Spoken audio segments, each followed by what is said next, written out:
नमस्कार दोस्तों, स्वागत है आपका हमारे चैनल पर। दोस्तों, आज हम आपके लिए एक ऐसी कहानी, एक ऐसा प्रसंग लेकर हाजिर हुए हैं जो काफी ज्ञानवर्धक है और आप इस प्रसंग से ढेर सारा ज्ञान अर्जित करेंगे, ऐसी मैं उम्मीद करता हूं। दोस्तों, हम अपने चैनल पर वेद पुराण शास्त्रों में वर्णित कहानियों को आपके बीच लेकर आते हैं और उन्हें इस तरह दर्शाने की कोशिश करते हैं कि ताकि आपको बेहतर तरीके समझ में आए कि इस कहानी में क्या है और क्या नहीं है। दोस्तों, आज ऐसी कहानी लेकर हम आपके सामने पेश हुए हैं। ये कहानी है माता सीता की। माता सीता धरती की कोख से जन्मी थी और भगवान श्री राम के साथ माता सीता का विवाह हुआ था। माता सीता का विवाह होने से पहले तोता और तोती एक ऐसी कहानी बताते हैं जिसे माता सीता सुनती हैं और माता सीता उस कहानी को सुनकर काफी प्रसन्न हो जाती हैं। इस कहानी का वर्णन कुछ इस प्रकार है, आप हमारे साथ वीडियो पर बने रहिए। दोस्तों, राजा जनक अपने राज्य में राज्य किया करते थे। राजा जनक के राज्य में काफी सूखा पड़ी हुई थी और राजा जनक की कोई संतान भी नहीं थी, तो राजा जनक काफी परेशान और काफी व्याकुल रहा करते थे। उन्होंने एक दिन ये निर्णय किया कि हम अपने खेत में जाकर स्वयं हल चलाएंगे। किसी साधु संत महाराज ने उनसे कहा था कि अगर आप अपने खेतों में जाकर मेहनत करेंगे और हल चलाएंगे तो आपको संतान की प्राप्ति होगी। तो राजा और उनकी पत्नी दोनों खेतों में जाकर हल चलाते हैं और जब वो खेतों में हल चलाते हैं तो उन्हें एक उस धरती में से एक घड़ा निकलता है और उस घड़े में से माता सीता का जन्म होता है, कन्या उन्हें मिलती है। राजा कन्या को पाकर काफी खुश हो जाते हैं और उसे वो अपनी पुत्री बना लेते हैं। पुत्री बनाने के बाद उस कन्या का नाम राजा जनक सीता रखते हैं और सीता रखने के बाद उसका लालन पालन बड़े प्यार और प्रेम से करते हैं। जब सीता बड़ी होती है, अपनी किशोर अवस्था में आती है, तो वो अपनी दासी और सहेलियों के साथ एक बाग में, एक पार्क में घूमने के लिए जाती है और वहां पर एक तोता और तोती का बहुत ही सुंदर पंछी का जोड़ा बैठा हुआ था और सीता माता उस जोड़े को निहार रही थी।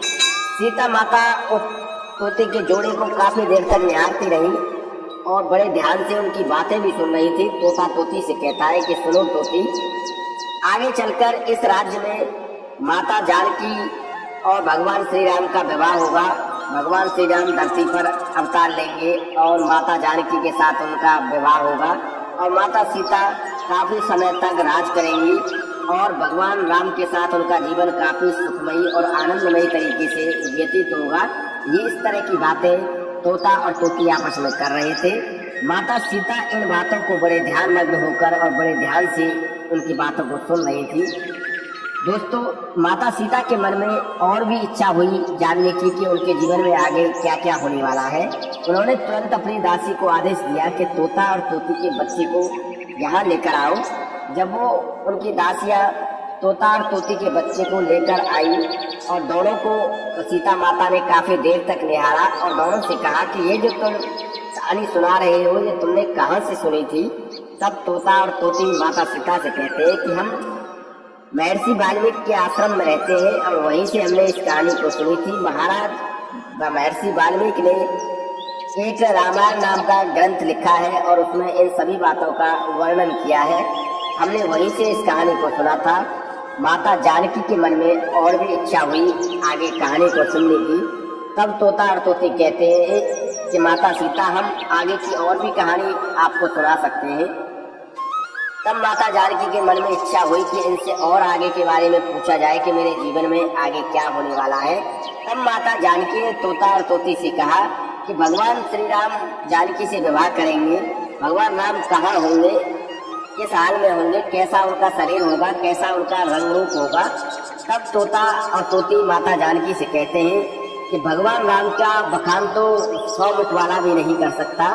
उनका मुख कमल के समान होगा, भुजाएं लंबी लंबी होंगी, शरीर भी उनका काफी अच्छा होगा और राजा दशरथ के यहाँ पर वो जन्म लेंगे अयोध्या नगरी में और इसके बाद वो अपने गुरु विश्वामित्र के साथ, अपने ऋषि विश्वामित्र के साथ वन में घूमने के लिए आएंगे और घूमते हुए वो राजा जनक के दरबार में पहुंचेंगे और वहां पर वो धनुष को तोड़ेंगे और धनुष को तोड़ने के बाद माता जानकी से उनका विवाह होगा।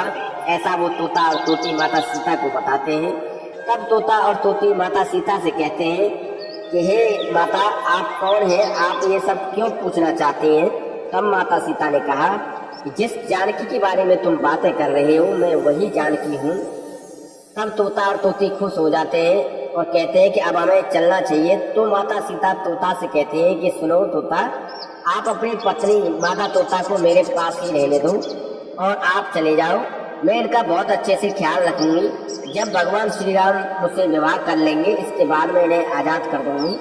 तब माता तोता जो थी वो कहती है कि माता सीता, मैं गर्भ धारण की अवस्था में हूँ, मैंने गर्भ धारण कर रखा है और मैं अपने बच्चों को जन्म देने वाली हूँ और मैं किसी कैद में नहीं रह सकती। हम आज़ाद पंछी हैं, हवा में उड़ने वाले पंछी हैं, आप हमें जाने दीजिए, आप हमें कैद ना करें। पर माता सीता दोनों में से किसी की बात को नहीं सुनती है। तोता भी काफी रिक्वेस्ट करता है, काफी विनती करता है और कहता है कि माता सीता, मेरी पत्नी इस समय गर्भवती है, उसे मेरे सहारे की जरूरत पड़ेगी, आप हमें जाने दीजिए, हम फिर आपके पास आ जाएंगे, कि हम आपसे वादा करते हैं। पर माता सीता तोता की बात को भी ठुकरा देती है। तब मादा तोता जो थी वो काफी परेशान और व्याकुल हो जाती है और वो कहती है कि सुनो सीता, जिस गर्भ अवस्था में तुम मुझे मेरे पति से अलग कर रही हो, एक दिन तुम्हें भी अपने पति से इसी अवस्था में अलग होना पड़ेगा और उनके वियोग का सामना तुम्हें करना पड़ेगा। एक दिन तुम्हें भी अपने किए पर पछतावा होगा और अपने कर्म का फल एक दिन तुम्हें भी भोगना पड़ेगा। जो आज तुम मेरे साथ कर रही हो वही आने वाले समय में तुम्हारे साथ भी होगा। ऐसा जो है माता सीता, इतना कहने के बाद माता सीता से वो कहती है मादा तोता। इसके बाद मादा तोता जो थी वो काफी परेशान हो जाती है और परेशान होने के बाद वो अपने प्राण त्याग देती है।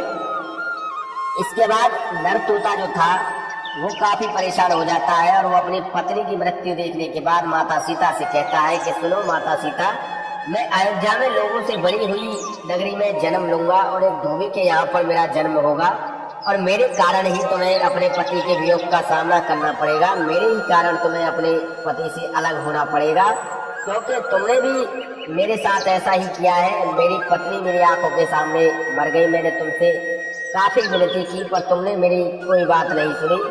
जो आज तुमने हमारे साथ किया है आने वाले समय में वो सब तुम्हारे साथ होगा, ये हमारा श्राप है तुम्हारे ऊपर। ऐसा कहकर वो तोता वहां से उड़ जाता है और माता जानकी अपने महलों के लिए आ जाती है। दोस्तों, ये थी एक नर तोता और मादा तोता की कहानी जो सीता के बारे में हमने आपको बताई।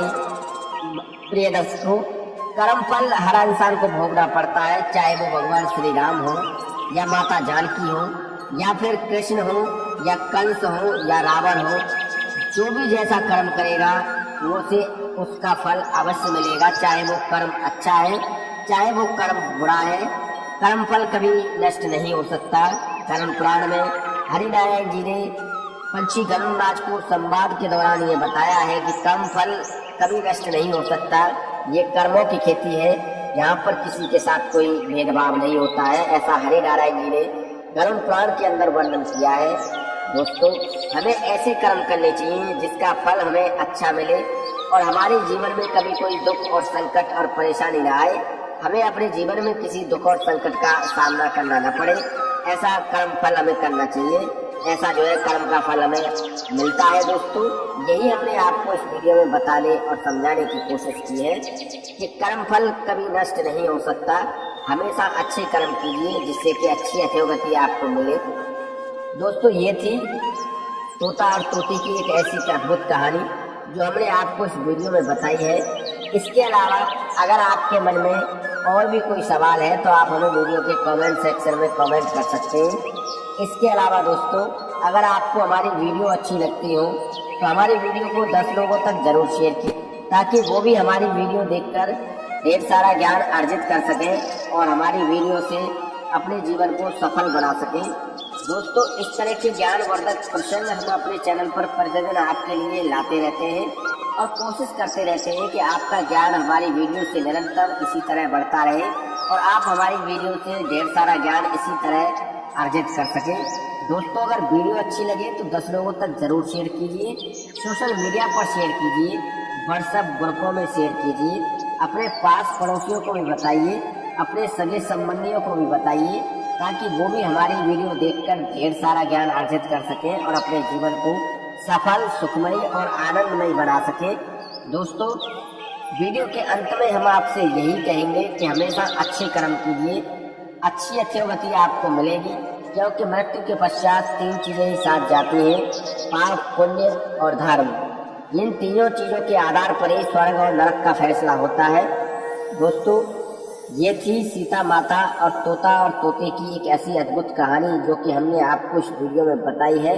हम उम्मीद करते हैं आपको जानकारी अच्छी लगी होगी, वीडियो भी अच्छा लगा होगा। वीडियो अच्छा लगा हो तो एक लाइक कीजिए, चैनल को सब्सक्राइब कीजिए प्लीज। नमस्कार, धन्यवाद।